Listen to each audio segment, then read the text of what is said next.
بسم اللہ الرحمن الرحیم۔ سنت کیا چیز ہے؟ سنت کی تعریف کیا ہے؟ سنت کی ڈیفینیشن کیا ہے؟ سنت کس کو کہا جاتا ہے؟ آئیے سماعت فرمائیے۔ لغت میں سنت کا معنی ہے طریقہ اور سیرت۔ لغت کے اندر سنت کسے کہتے ہیں؟ طریقے کو، سیرت کو۔ بعض علماء نے کہا سنت حدیث کے مترادف ہے، یعنی حدیث کی طرح ہی ہے۔ اور علامہ ابن اثیر نے سنت کی تعریف کرتے ہوئے کیا لکھا؟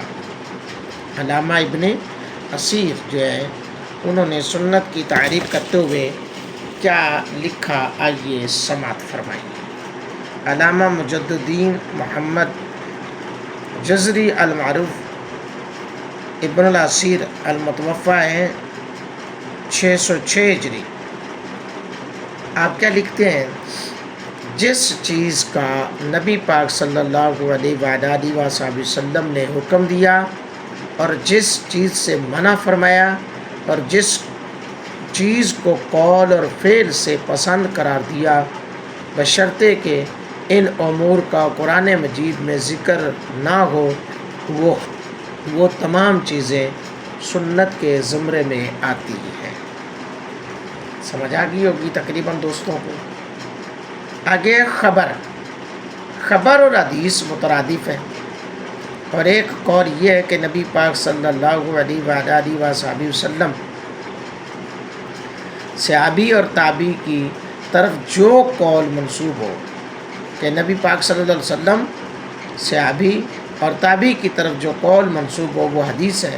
اور خبر عام ہے، خواہ وہ حضور کی طرف منسوب ہو یا کسی اور کی طرف۔ اسی وجہ سے جو حدیث میں مشغول ہو اس کو محدث، اور تاریخ میں مشغول ہو اس کو مخبر یعنی اخباری کہتے ہیں۔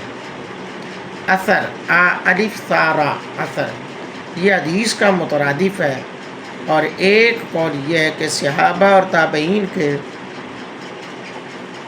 اقوال اور افعال کو اثر کہتے ہیں۔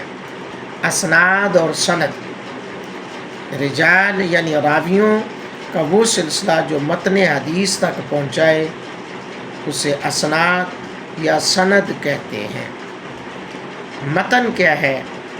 متن کلام، جس کلام تک پہنچ کر سند ختم ہو جائے، یعنی حدیث کی عبارت، یعنی اسناد ہیں، حدثنا، اخبرنا، فلاں فلاں فلاں فلاں فلاں فلاں فلاں فلاں، پھر آگے متن، آگے جو حدیث بیان ہو رہی ہے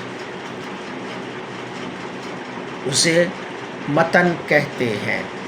حضرات گرامی قدر، جہاں تک یقیناً آپ کو سمجھ آئی حدیث کسے کہتے ہیں، سنت کسے کہتے ہیں، خبر کسے کہتے ہیں، اثر کسے کہتے ہیں، سند کسے کہتے ہیں، اور متن کسے کہتے ہیں۔ آگے انشاءاللہ آپ کو مزید اسی طرح کی معلومات جو ہے آپ تک پہنچانے کی سعادت حاصل کروں گا، لیکن میرے دوستوں گزارش یہی ہے کہ میرے چینل کو سبسکرائب کریں، فالو کریں، اور اس پیغام کو میں چاہتا ہوں کہ لوگوں کے اندر ہر لحاظ سے دین متین کی ایک سوچ، ایک جذبہ، ایک ولولہ جو ہے، تڑپ جو ہے وہ پیدا کی جا سکے، تاکہ لوگ آج جو فتنوں اور جال سازیوں کے اندر دھنستے ہوئے پھنستے ہوئے نظر آتے ہیں وہ نہ ایسے لوگوں کے پاس بیٹھ سکیں۔ اللہ رب العالمین ہم سب کا حامی و ناصر ہو۔ جزاک اللہ۔